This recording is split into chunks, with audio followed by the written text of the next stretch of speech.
Podcast, your source for all sports injury topics. For the weekend warrior to the sports fantasy guru, we keep you in the action and out of the injured list.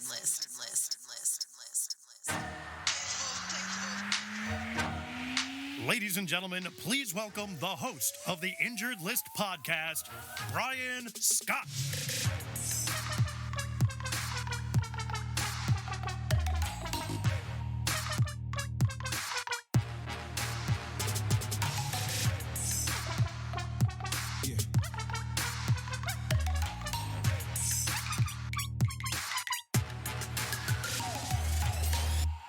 Mitchell Robinson of the New York Knicks returns to the lineup after being out for a few weeks with a fractured hand and then suffers a fractured foot, which required surgery. He is now out for the season.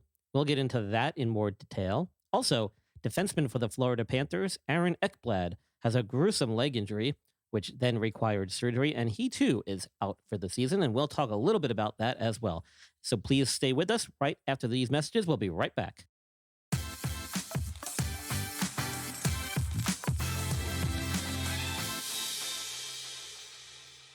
Hey, this is Sean Colas with the Percentile and Creamery.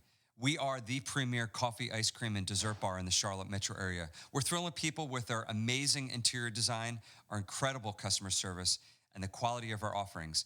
We have a beautifully designed 1920s mercantile-themed monochromatic throwback where people feel excited by their surroundings and blown away by their treats. We're great for business meetings, families, couples, and you.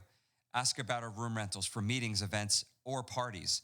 We're nestled next to the Concord Mills Mall, behind Verizon, and in the same building as McAllister's in Concord, North Carolina. If you're in the area and you're listening to this right now, get in your car, drive over to the Percentile, mention that you heard us on Brian Scott's amazing Injured List Podcast 2020, and receive 25% off your purchase. Hey guys, are you looking to avoid injury when it comes to your finances? Talk to a professional who can help, whether you are looking to get your financial house in order or simply looking for that second opinion. Visit TrustTreeFinancial.com and schedule your free virtual consultation. Once again, that's TrustTreeFinancial.com.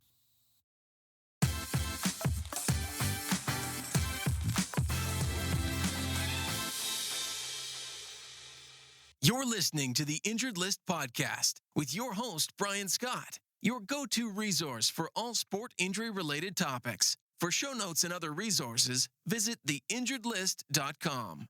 Now, back to the show. Julius Randle had just 13 points. Robinson looks hurt, Mike.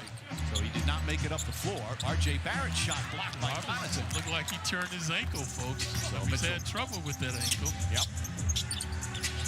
Tries to defend that shot, won't go. Burks has it. They're going to have to get him out of there. He's trying his best to try and walk it off. Sometimes you can run off a little bit, but Tom Thibodeau's going to use a timeout and bring him out. Can't remember. That's the right ankle. Was that the one that bedeviled him before? I'm not sure. Well, take it back to the first half. Watch Robinson here as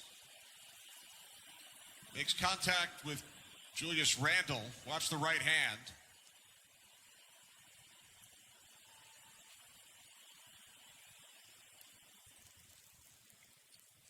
And it was announced early in the third quarter that Robinson has suffered a fractured. So there you have it. In that first video clip, audio you heard was the foot fracture that Mitchell Robinson sustained just last week. And then in that second clip was actually the hand injury that he had. And that was nothing too serious. It was a metacarpal fracture, which is basically the bones that make up the bulky part of your hand just before the fingers start, just after the wrist joint. And to be honest, a lot of those fractures don't require surgery. You can tolerate quite a bit of deformity there, actually, without having to have it surgically repaired. The only thing that is the problem is that it's a fractured bone. So either way, you're looking at anywhere between 6 to 8 weeks for it to fully heal. In most cases, though, with that injury, a lot of times, if they're healthy, patients will have quite a bit of healing in about 4 to 6 weeks. So I don't think he missed too much time with that. Unfortunately for him, however, when he came back to the lineup, he only played in maybe a few more games, and then he had this foot injury. And this was much more significant. Reason being, he had an injury to the fifth metatarsal bone, not metacarpal, metatarsal bone, which is a bone in the foot. similar to the position of the metacarpals in the hand. However, this is in the foot. And what will often happen in athletes is they will sustain what's known as a Jones fracture. And a lot of people will confuse a Jones fracture for any fracture in the fifth metatarsal bone. And that is just not true. A Jones fracture is a very specific type of fracture within the metatarsal. It happens in probably elite athletes, probably more so than the general population. It usually requires a specific mechanism, some type of rolling of the foot with a little bit of rotation. And the reason it's called the Jones fracture is because of the location of the injury. It is in a specific portion of the fifth metatarsal where there's not a good blood supply to the bone, what we call a watershed area. And as a result, there is a higher chance of what we call a non-union, or the bone doesn't heal. And this can be as high as 15 to 30% in these particular types of injuries. And so in elite athletes, what they will typically recommend is surgical fixation right away. The reason being is you basically minimize their downtime and help kind of speed up and promote good, nice, uniform healing across the fracture site without even having to worry about the possibility of a non-union. You're compressing it usually with some type of screw or some type of hardware, and that has a pretty high success rate with regard to healing of the bone. So it's usually just faster and easier to do surgery to fix it. Of course, anytime you do that, you're still relying on the bone to heal itself. So you're still looking at about 6 to 8 weeks of downtime. So for that reason, Mitchell Robinson is likely out for the rest of the year because I don't think the Knicks, even if they do get into playoffs, will not likely go far in playoffs. So the chance of him actually coming back to complete the rest of the season pain-free and healthy is pretty slim. And this is a big deal because apparently he's up for contractual negotiations, and this could really play into whether or not the Knicks try to keep him around or if they look to trade him or move him. So we'll see how this plays out. But unfortunate news for him. He was having a good year. Unfortunate news for the Knicks. They could really use their big man down low. He was pretty good on the defensive end of the floor and was pretty solid with a pretty high field goal percentage offensively. He picked up a lot of the scraps and cleaned up quite a bit under the hoop. So unfortunate loss for them. Next, we're going to get into Aaron Ekblad. So listen to this clip of his injury, and then we'll go into talk about what he had happen to him. Turned it over, 3-on-3. The Stars can race. It's Como behind. Oh, there's an injury. Oh, there's a bad injury, and it's Aaron Ekblad. Oh, he is in a tremendous amount of pain.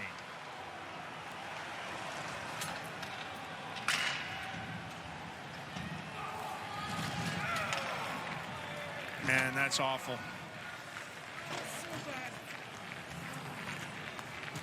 He's in all kinds of pain. They're gonna need more than just training staff for this. Lindell went in and his leg just buckled underneath of him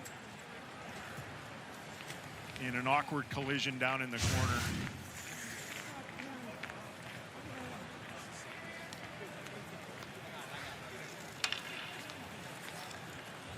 Stretcher's on its way out, and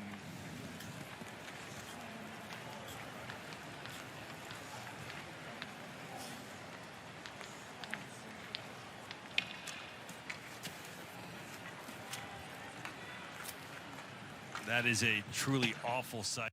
Yes, an awful sight indeed. And if you watch that video replay, it is not for the faint of heart. His leg basically got caught up underneath him in a very awkward position, and his edge got kind of caught on the ice, but also on the back of one of the opponent's skates. And he kind of landed with all of his body weight directly over that leg, and it kind of twisted awkwardly underneath him. Based on the mechanism and what I've heard in reports, it sounds like he probably had some type of tibia fracture. He was immediately taken for surgery. He'll be out, they said, minimum of 12 weeks. And I'm not sure if that means 12 weeks before he can actually return to competition or if that's out 12 weeks before he can actually get up and start skating again. It's hard to say. I didn't get that detailed of reports, or I haven't seen that detailed of reports. But if it is a tibia fracture, hopefully it was a straightforward one where they were able to just basically put what's called an intramedullary rod down the tibia. And we've spoken about this in some previous episodes where we've discussed tibia fractures. When Alex Smith originally had his surgery with the Washington Football Club, he originally had his tibia fracture stabilized with an intramedullary rod or a titanium rod. And this is very common for tibia fractures. And looking at Ekblad's injury, it would appear that this is what he had. So even with the rod in place, you are allowed to start weight bearing relatively quickly. The rod is designed to be what we call a load sharing device, where it does share some of the load, but not all of the load of the body when you're walking on it. And typically it allows you to get back to walking and weight bearing much quicker. But still, in order to get on the ice and do what these guys do and be to a competitive amount of ability and function, it's going to take you several months before you're completely back. So the 12-week time frame, although it may seem long, is probably not until he returns to hockey activity, which makes complete sense from what I can gather from the information being put out there, which is not much. They just said lower leg fracture. They didn't go into detail from what I've read in the reports about what specifically. But looking at the injury and watching him on the replay sustain it, it looks pretty classic for some type of oblique or spiral type tibia fracture. Sad thing is, if you listen to that replay, if you listen closely, because there's almost no fans in the stands due to COVID, you can actually hear him screaming in pain. You can actually, at one point, if you listen really close and you turn up the volume, you can actually hear him say to the training staff when they got out to onto the ice, you can almost hear him say, I definitely broke it, and it hurts so bad. So you can imagine the amount of pain he was in. He's a solid defenseman for Florida and has played with them for many years. It's an unfortunate end to his season. He had been having a very good year. He was one of their more valuable players. So, these things happen. It's a freak kind of accident. In hockey, you have to always be careful when the skates get caught in the ice like that. Your lower legs are definitely at risk for injury. It doesn't happen that often because these guys are so skilled at their level of their skating ability that they don't usually catch edges like that. He just got spun around into the boards and had a really freak thing happen. So it's an unfortunate injury. Hopefully he'll bounce back with no long-term effects, and we'll keep an eye on that injury as it progresses and as he returns to the ice, hopefully in the near future here. So thanks again for joining us, everybody. Hope you got some information out of tonight's episode. So don't forget, stick around every Tuesday or every other Tuesday right now on Facebook Live at 8 p.m. I'm a guest on my good buddy's show, the Devil's Advocate Sports Talk, live on Facebook at 8 p.m. on Tuesday evenings. So if you missed the episode last time, stick around because next Tuesday will be another episode. He's been going every other week right now just because football season's out of commission. But, with all the other sports going on, there's still plenty to talk about. So tune into that show if you guys have any suggestions or want to bring up any topics. It's a show all about the fans for the fans. So don't hesitate. Feel free to participate. All right, guys, take care. Thanks for joining us. We'll see you soon.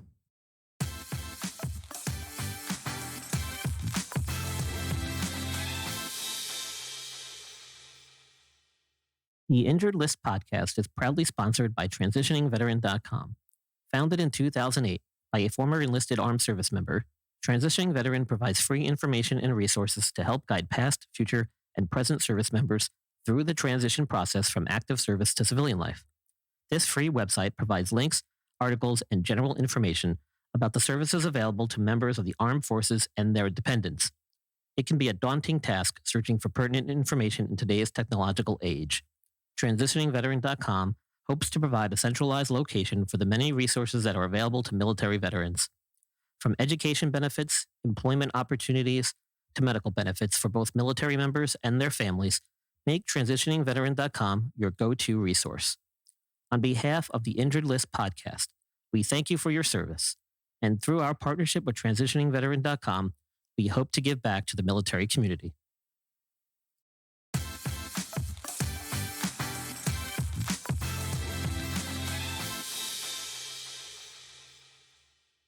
You're listening to the Injured List podcast with your host, Brian Scott, your go-to resource for all sport injury-related topics. For show notes and other resources, visit theinjuredlist.com.